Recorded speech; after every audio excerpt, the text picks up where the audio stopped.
What's going on, guys? This week I'm trying something new. So I'm starting an 8-week cut at a little nutrition challenge with my gym, and I'm gonna show you how I come up with my meal plans. I'm gonna show you how I cook my food, what I eat, how I create amazing and delicious meals in just about 2 hours on a Sunday. You don't wanna miss it. This is Coach Sean's Kitchen. So as far as what I have on the menu today, I'm gonna do some air fryer chicken with some roasted root vegetables. I've got some pasta, I'm gonna make a kefir protein bowl, and then I'm gonna finish it off with some pork loin along with a tomato salad. Now all of this might seem like a lot of food to be cooking on a Sunday, but I promise it's entirely worth it when you can eat healthy, nutritious food like this just by pulling it out of your fridge. Staying healthy and staying on track becomes so much easier. So let's jump right in with this meal prep, and I'm gonna start by roasting some root vegetables. So my oven's set to 400 degrees. I've got 3 sweet potatoes. I'm gonna peel them up and then I'm gonna dice them. As long as they're consistent sizes, you're good.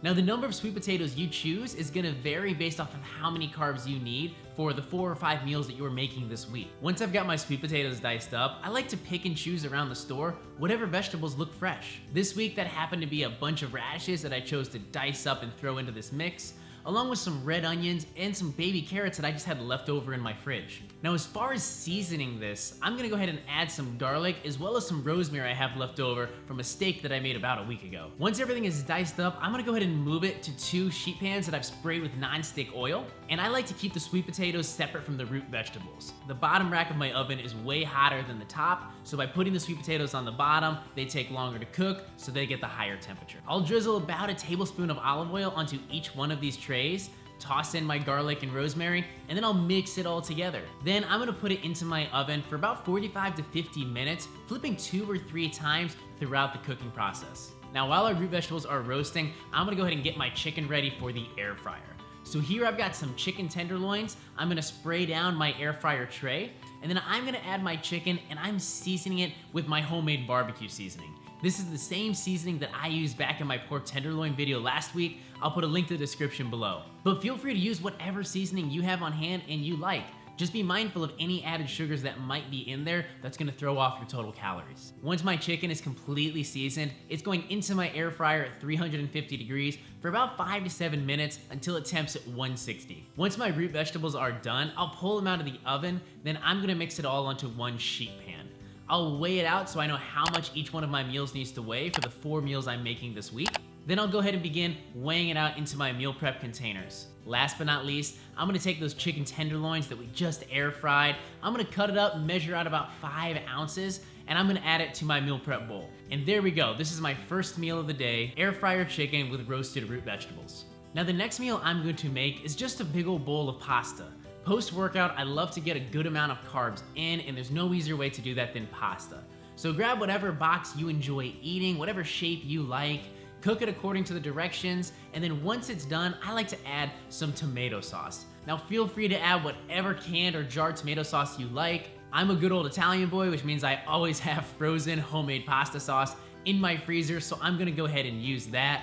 And then once it's mixed up, same process. I'm gonna weigh it all out so I can divide it equally across my 4 meals. Now this third meal that I'm going to make is a kefir protein bowl. I like to ensure that I get a good amount of healthy and natural probiotics, and kefir is one of my favorite foods for achieving that. What I like to do is I'll take a cup of kefir into a shaker bottle and I'll add a scoop of my protein chocolate stevia protein powder. You guys know I absolutely love their stuff, and if you want to give it a try, I've got a link in the description below, and remember, use code SEANMyP for 45% off any of your orders. Once that's mixed up, I'll add it to the bowl, and then I like to add some fresh fruit to the side. For this meal tomorrow, I've got some fresh strawberries that I'm just gonna dice up, and there we go. I have a high protein afternoon snack with fresh fruit as well as a good amount of healthy probiotics. Now while I have my protein powder and scale out, I like to measure out my protein powder for the week ahead. That way, it's already in bags, it's already measured, I can throw it in my gym bag because I'm constantly on the go. This is a great little trick if you're always running low on your protein and you never seem to hit that goal. Now the last meal I'm gonna cook for this day is some pork tenderloin along with a tomato salad. Now I've made pork tenderloin a few times on this channel. I'll put links in the description below, but this is a real simple one. We're gonna trim it up so that it fits into my cast iron pan. Seasoning, super simple. I'm just throwing on that Kinder's Buttery Steakhouse. Then I'm heading over to my cast iron pan.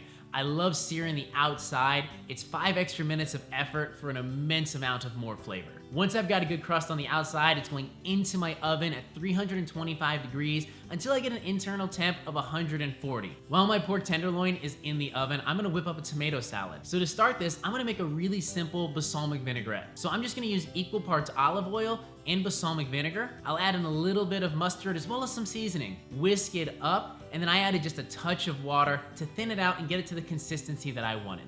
Now once that's done, I'm gonna take a bunch of cherry tomatoes, I'm gonna slice them in half, add them to the bowl, and then I like to finish with a little bit of green onion as well as a green bell pepper that I just had in my fridge that I needed to use up. Once everything is in, I'll give it a good stir. Make sure you adjust for salt, pepper, and any seasoning that you may need. Then I'm gonna park this in my fridge and give it a little time to marinate while the pork finishes up. Once the pork tenderloin hits temperature, I'm gonna take it out of the oven. Make sure you rest it for a good 10 to 15 minutes so that those juices can relax and redistribute. Then I'm gonna cut it into about 1 ounce pieces. I'll go ahead and get my meal prep container out and ready. I'll measure out another 5 ounces of pork tenderloin. Then I'm gonna add some of that tomato salad. And for that last meal of the day, I've got wonderful lean protein cooked incredibly healthy along with a very nutritious tomato salad. And here you go, this is what my meal prep looks like for the next week. I have some wonderful air fryer chicken along with some roasted root vegetables. I've got some pasta that I can eat post-workout along with those pre-portioned protein powder bags. I've got my afternoon kefir protein bowl along with some fresh fruit. And then finally, I've got my pork tenderloin along with a tomato salad. Now, all of this took me about 2 hours and 15 minutes to make, and that's including moving around the cameras and making sure that I could actually film all of it. Getting to the point where you can quickly do a meal prep like this takes time and practice. So make sure you set aside some time to really ensure you can focus on creating delicious, healthy, nutritious food that you're actually gonna wanna eat the entire week. So I hope you enjoyed this episode of Coach Sean's Kitchen. Let me know if you guys have any questions or if there's anything you want to see meal prepped or if you have any questions with your macros. I'm always down to talk with you guys and help you achieve your goals. I want to thank you for tuning into this episode of Coach Sean's Kitchen. And as always, you can make anything homemade and healthy.